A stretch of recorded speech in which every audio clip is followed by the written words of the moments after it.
नमस्कार। कक्षा 9वीं वाले छात्र अपना बेसिक गणित एंड स्टैंडर्ड गणित का त्रैमासिक परीक्षा का पेपर देख लीजिएगा। इस पेपर का समय 3 घंटे होने वाला है। पूर्णांक 75 अंक और आपको इस पेपर का संपूर्ण हल इसी वीडियो में मिलने वाला है। तो इस पेपर का हमारा पहला प्रश्न दिया जिसमें सही विकल्प चुनकर लिखना होगा जो आपकी परीक्षा में 6 नंबर के आने वाला है। पहला आपका दिया, पहले में आप सभी को इसका मान ज्ञात करना है। तो पहले में करेक्ट आंसर आपको लिखना होगा 1600। दूसरा आपका दिया है बिंदु -2 -3 किस चतुर्थांश में स्थित होगा। तो दूसरे में लिखना होगा 16 तृतीय चतुर्थांश। तीसरा आपका दिया है इनमें से अपरिमेय संख्या है। तो अपरिमेय संख्या कौन सी है। तो तीसरे में लिखना होगा अवला कन्नी 23। चौथा आपका दिया है 0.6 और 0.4 का गुना करके इनका मान आपको लिखना है। तो चौथे में लिखना होगा बावला 0.24। पांचवा देख लीजिएगा, यदि 1 दर्जन केले का मूल्य 48 रुपये है तो 8 किलो का मूल्य क्या होगा। तो आप सभी को पता होना चाहिए 1 दर्जन में 12 केले होते हैं। अब आपको क्या करना होगा, 12 का भाग 48 में देना है। तो दे दीजिएगा, 4 बार यहाँ पर चला जाएगा। अब आपको क्या करना है, 4 का गुना आपको करना होगा 8 में। ठीक है, तो कर दीजिएगा 8 चुक 32। तो इसमें करेक्ट आंसर आपको लिखना होगा वाला 32 रुपए। छठा देख लीजिएगा, जिसमें इस खाली बॉक्स में कौन सी संख्या आएगी ये आपको ज्ञात करना है। तो बहुत सिंपल सा क्वेश्चन दिया है। तो इसका मान हम निकाल लेते हैं। 12 × 8 बराबर 16 इंटू आपको इस खोली बॉक्स में यहाँ पर एक से यहाँ पर मान लेना है। इसको मानने के बाद अब आपको क्या करना है, चर राशि को एक तरफ और अचर राशि को एक तरफ कर लेना है। तो कर लीजिएगा, एक से बराबर 12 × 8 बटे 16। अब आपको क्या करना होगा, 8 का भाग देना है। 8 कम 8 और 8 दूनी 16। उसके बाद आपको 2 से वापस से 12 में भाग देना होगा। 2 6 12। अब आपको क्या करना है, 6 का गुना 1 में कर देना है। तो 6 कम 6। तो इसमें करेक्ट आंसर आपको लिखना होगा आंवला 6। ठीक है, इस खाली बॉक्स में आपको परीक्षा में 6 लिख देना है। अब यहाँ पर दूसरा प्रश्न देख लीजिएगा, जिसमें रिक्त स्थानों की पूर्ति करके लिखना है जो आपकी परीक्षा में 6 नंबर के आने वाले हैं।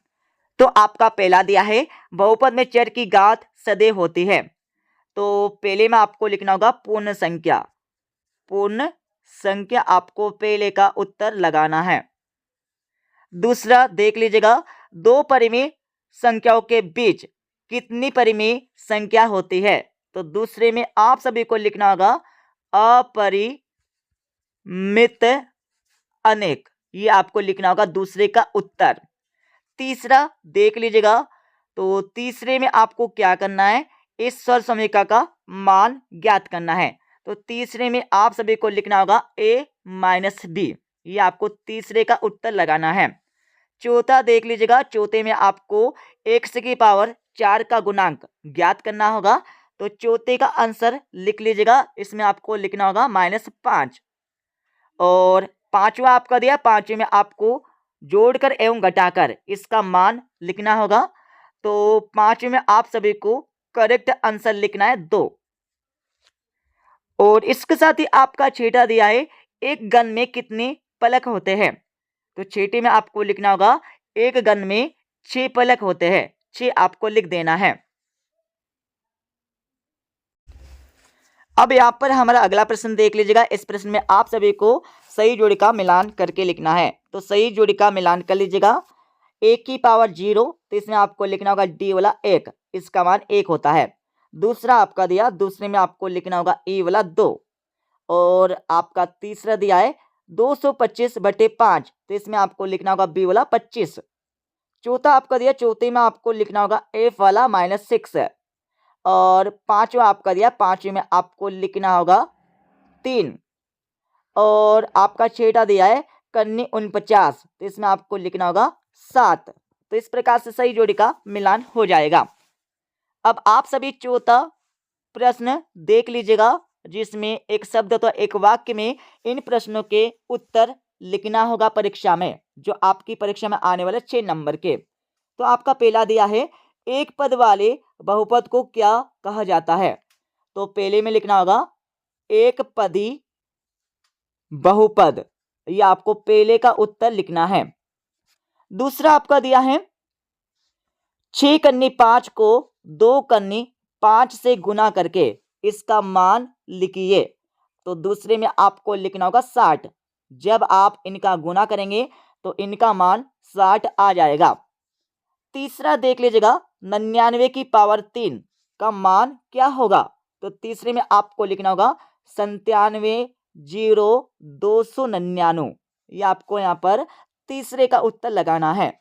चौथा आपका दिया, चौथे में आप सभी को 7 का स्थानीमान निकालना होगा। तो चौथे में आप सभी को लिखना होगा 700। तो 7 का स्थानीमान 700 हो जाएगा। पांचवा आपका दिया जिसमें 50 में आपको 7 का भाग देकर शेषफल ज्ञात करना होगा। तो पांचवें में आपको शेषफल लिखना होगा यहाँ पर 1। जब आप 50 में 7 का भाग देंगे तो यहाँ पर शेषफल हमारा 1 प्राप्त होगा। और छठा देख लीजिएगा 0 व 1 के बीच एक परिमेय संख्या आपको लिखना है। तो लिख लीजिएगा एक हमारी परिमेय संख्या 1/2 हो जाएगी। अब आप सभी पांचवा प्रश्न देख लीजिएगा जिसमें सत्य अथवा असत्य बता के लिखना है, जो आपकी परीक्षा में आने वाले 6 नंबर के। तो पहला आपका दिया है बहुपद 7 x की पावर 3 एक त्रिघात बहुपद है, तो बिल्कुल है, सत्य हो जाएगा। दूसरा आपका दिया है एक घन में 12 कोरे होती है, तो बिल्कुल होती है, सत्य हो जाएगा। तीसरा आपका दिया है शंकु एक गोलाकार ठोस आकृति होती है, तो बिल्कुल नहीं होती है, असत्य हो जाएगा। और चौथा आपका दिया है एक माचिस की डिब्बी घनाभ के आकार की होती है, तो बिल्कुल होती है। तो इस प्रकार की होती है, यहाँ पर देख लीजिएगा, इसी प्रकार की यहाँ पर हमारी माचिस की डिब्बी होती है घनाभ के आकार की। और यहाँ पर पांचवा देख लीजिएगा, तो पांचवा आपका बिल्कुल सत्य हो जाएगा, ठीक है। और छठा भी आपका बिल्कुल सत्य हो जाएगा। अब आप सभी 2-2, 3-3 एवं 4-4 नंबर के प्रश्न देख लीजिएगा। और हाँ, सभी के हल फुल सॉल्यूशन आपको मिल जाएंगे इस वीडियो के लास्ट में। तो आपका पहला दिया जिसमें संख्याओं 6, -7, 8, -9, 12 और -10 का योग क्या होगा? तो योग आपको ज्ञात करना है। और अथवा देख लीजिएगा प्रथम 3 सम संख्याओं के योग में प्रथम 3 विषम संख्याओं के योग को घटाने पर प्राप्त संख्या आपको लिखना है। तो आंसर आपको मिल जाएंगे इस वीडियो के लास्ट में। और सातवां देख लीजिएगा जिसमें संख्या 532 में क्या घटाए कि 452 प्राप्त हो? तो आपको मान लेना है 532 में आपको घटाना होगा x, इसको घटाने पर 452 हमारी यहाँ पर संख्या प्राप्त होती है। अब आपको क्या करना होगा, चर राशि को एक तरफ और अचर राशि को एक तरफ कर लेना है। तो x से बराबर माइनस का x से बराबर 452 माइनस 532। जब आप सभी 532 में से 452 घटाएंगे तो यहाँ पर हमारा बचेगा माइनस का 80। माइनस का 80 यहाँ पर बच जाएगा। अब आपको क्या करना है, माइनस से माइनस कैंसिल कर देना है। तो यहाँ पर हमारी संख्या कितनी प्राप्त होगी? तो 80 यहाँ पर प्राप्त होगी। तो संख्या 532 में 80 घटाने पर हमारी संख्या 452 प्राप्त होती है। ये आपको लास्ट में लिख देना है। अथवा देख लीजिएगा जिसमें क्या करना है, किसी संख्या में 126 जोड़ने पर 676 प्राप्त होता है, तो वह संख्या आपको ज्ञात करना है। तो यदि तो आपको यहाँ पर संख्या पता नहीं है तो आपको क्या करना है, 126 में आपको 1 से जोड़ देना है। इसको जोड़ने के बाद अब आपको क्या करना है, बराबर के 676 यहाँ पर रख देना है। अब आपको चर राशि को एक तरफ और अचर राशि को एक तरफ कर देना है। तो 1 से बराबर 676 माइनस 126। जब आप 676 में से 126 घटाएंगे तो कितना प्राप्त होगा? तो यहाँ पर हमारा 550 प्राप्त होगा। तो 1 से बराबर हमारा 550 यहाँ पर प्राप्त हो जाएगा, मतलब वह संख्या 550 है। और आठवां देख लीजिएगा जिसमें 5 का स्थानीमान आपको लिखना होगा। तो लिख लीजिएगा 5 का स्थानीमान हमारा 500 हो जाएगा। और अथवा आपका दिया जिसमें 1234 को प्रसारित रूप में लिखना है। तो लिख लीजिएगा 1000 + 200 + 30 प्लस 4, ये आपको प्रसारित रूप में लिख देना है। 9वें प्रश्न में आप सभी को 52 में 8 का भाग देकर भागफल तथा शेषफल आपको ज्ञात करना होगा। और अथवा आपका दिया है जिसमें 72 कंचों को 6 विद्यार्थियों में बांटकर आपको बताना होगा कि प्रत्येक विद्यार्थियों को कितने कितने कंचे प्राप्त होंगे या मिलेंगे। तो आपको क्या करना होगा, 72 में 6 का भाग दे देना है। 6 का भाग जब आप 72 में देंगे तो हमारा उत्तर 12 प्राप्त हो जाएगा। और 10वां देख लीजिएगा, x से बराबर 1 के लिए व्यंजक x प्लस 4 का मान ज्ञात कर लिखिए। तो लिख लीजिएगा, 10वीं में आपको लिखना होगा यहाँ पर हमारा 5 आपको करेक्ट आंसर लगा लेना है। और अथवा आपका दिया जिसमें यदि शरीरता की वर्तमान आयु 22 वर्ष है तो आज से 5 वर्ष उसकी आयु के लिए बीजी व्यंजक लिखना होगा। तो लिख लीजिएगा y प्लस 5 वर्ष। और 11वां आपका दिया जिसमें 150 को 2:3 के अनुपात में बांटकर आपको लिखना होगा। और अथवा आपका दिया है राम को कक्षा 9वीं की वार्षिक परीक्षा में 600 में से 480 अंक प्राप्त हुए। तो बताइए कि राम को कुल कितने प्रतिशत अंक प्राप्त हुए। तो आपको क्या करना होगा, 480 में 6 का भाग दे देना है। जब आप सभी 480 में 6 का भाग देंगे तो यहाँ पर हमारा 80 प्राप्त हो जाएगा। तो राम को वार्षिक परीक्षा में 80% अंक प्राप्त हुए। और 12वां देख लीजिएगा, एक पुस्तक में कुल 324 पन्ने हैं, रमा ने 243 पन्ने पढ़ लिए। तो बताइए कि रमा को कुल अब कितने पन्ने पढ़ना शेष है। तो आपको क्या करना होगा, 324 में आपको घटाना होगा 243। इसको घटाने पर यहाँ पर हमारा 81 प्राप्त हो जाएगा। ठीक है, तो रमा को अब 81 पन्ने शेष है। अथवा देख लीजिएगा, एक डिब्बे में 576 किले है, अगर 280 किलो का उपयोग हो गया तो अब कितनी किले बचेगी। तो क्या करना होगा, आपको 576 में आपको घटाना होगा 280। तो घटा लीजिएगा 6 2 9 6, मतलब 296 यहाँ पर किले बच जाएगी। और 13वां देख लीजिएगा, 13 में क्या करना होगा, 3/4 को प्रतिशत के रूप में बदलना होगा। और अतुए में आप सभी को 60% को भिन्न के रूप में बदलना है। तो सभी के आंसर आपको बता देंगे। और 14वां आपका दिया है, ठीक है, जिसमें बताना होगा पेंट और शर्ट की कुल कीमत। अथवा आपका दिया है जिसमें बताना होगा कितने रुपए का लाभ प्राप्त हुआ, ये आपको बताना है।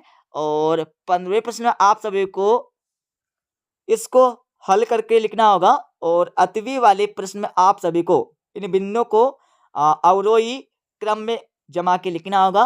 और 16वें प्रश्न में आप सभी को संख्या -6 -3 को संख्या रेखा पर अंकित करके लिखना है। तो लिख लीजिएगा, ये हमारी संख्या रेखा हो जाएगी, मध्य में हमारा 0 और इधर हमारा प्लस पॉइंट और इधर हमारा माइनस पॉइंट। 1 2 3 4 5 6, -1 -2 -3 -4 -5 -6। अब आपको संख्या रेखा पर निरूपित करना है। तो 0 से लेकर 3 इधर आ जाएगा और 0 से लेकर -6 हमारा इधर आ जाएगा।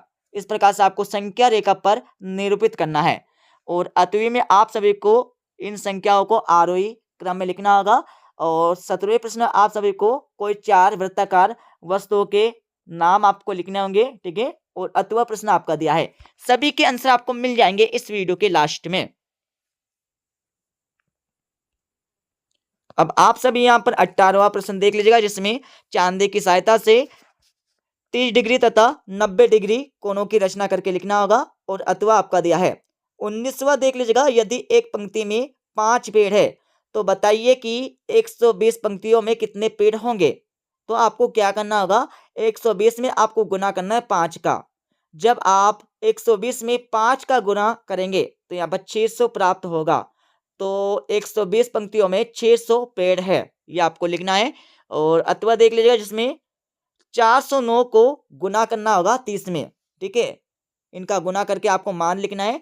और 20वां देख लीजिएगा, जिसमें आपको बताना होगा शोभा के पास 30 बटन हैं। उन्होंने 1/5 भाग करीम को और 1/3 भाग जावेद को दिया। तो बताना होगा कि प्रत्येक के पास कितने बटन हैं, ये आपको लिखना है। तो इसका आंसर भी आपको बता देंगे। और अतवा प्रश्न देख लीजिएगा। अतवी के बाद आपका 21वां प्रश्न दिया है। 21वें के बाद आपका 22वां प्रश्न देख लीजिएगा, जिसमें आपको पीएक्स में क्यूएक्स का भाग देकर इसका शेषफल आपको ज्ञात करना होगा। और अतवी वाले प्रश्न में आप सभी को के का मान ज्ञात करना है। और 23वें प्रश्न में आप सभी को हर का परिमीकरण करके लिखना होगा। और अतवी वाले प्रश्न में आप सभी को इसको सिद्ध करके लिखना है। अब मैं इस पेपर का फुल सॉल्यूशन आप सभी को बता देता हूं। जैसे कि हमने आप सभी को क्वेश्चन नंबर 1 से लेकर 5 तक के आंसर पहले बता दिए, अब आप सभी 6 से लेकर 23 तक के आंसर देख लीजिएगा। तो ये हमारा छठे प्रश्न का उत्तर हो जाएगा, ठीक है। अपनी रफ कॉपी में लिखकर सोल्व कर लीजिएगा। छठे के बाद आप सभी को छठे प्रश्न का अतवे का आंसर यहाँ से मिल जाएगा। और 7वें का आंसर आपको यहाँ पर दिया है। 7वें का अतवे का आंसर आपको यहाँ पर दिया है, ठीक है, देख लीजिएगा। और इसके साथ ही आप सभी को यहाँ पर 8वें प्रश्न का आंसर यहाँ से मिल जाएगा। 8वें के बाद आप सभी को 9वें प्रश्न का आंसर यहाँ से मिल जाएगा, ठीक है। 9वें के बाद आगे हम चलेंगे तो आप सभी को 10वें प्रश्न का आंसर यहाँ से मिल जाएगा, ठीक है। 10वें के बाद आगे हम चलने वाले हैं तो आप सभी को 11वीं का आंसर यहाँ से मिल जाएगा। और 11वीं का अतवे का आंसर देख लीजिएगा। और इसके साथ ही आप सभी को 12वीं का आंसर यहाँ से मिल जाएगा। 12वीं के बाद आप सभी को 13वें प्रश्न का आंसर यहाँ पर मिल जाएगा, पहला एंड इसका अतवा। और इसके साथ ही आप सभी देख लीजिएगा 15वें प्रश्न का उत्तर। 15वें के बाद आपको 17वें का आंसर यहाँ पर मिल जाएगा। 17वें के बाद आप सभी को 16वें का आंसर यहाँ से मिल जाएगा, ठीक है। 16वें के बाद आप सभी देख लीजिएगा यहाँ पर हमारा 18वें प्रश्न का आंसर। 18वें के बाद आप सभी को 19वें का आंसर यहाँ से मिल जाएगा। 19वें के बाद आप सभी को 20वें प्रश्न का आंसर यहाँ से मिल जाएगा। और आपको 21वां, 22वां एंड 23वें का आंसर अपनी किताब से देखकर सोल्व कर लेना है, ठीक है। मिलते अगले वीडियो में।